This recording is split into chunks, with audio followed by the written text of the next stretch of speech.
In today's video, I'm going to teach you how to edit the footer on your Wix website.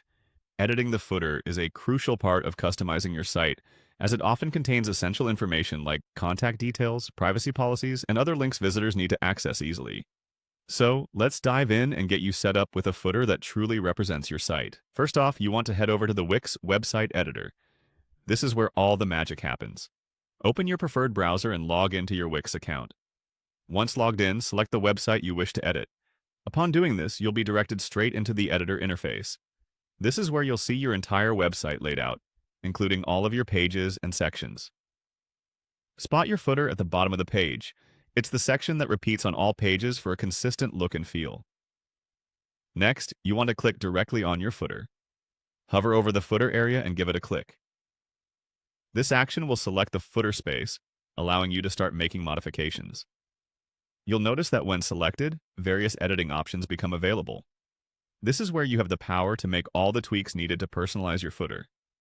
Once you've clicked on the footer, look for the Quick Edit option.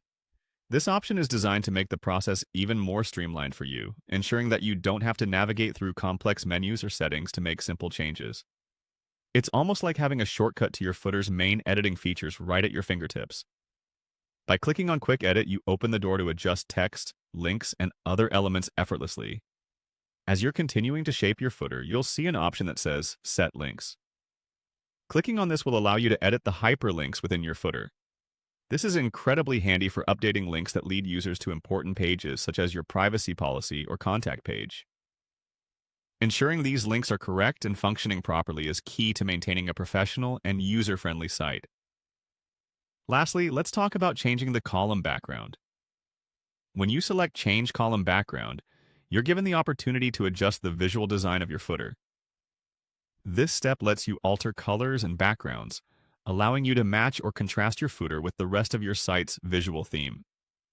This can be an especially good place to reinforce branding through specific color schemes or imagery. By following these steps, you can create a polished, navigable footer that enhances user experience and communicates vital information clearly. Happy editing and enjoy the process of making your Wix site truly stand out.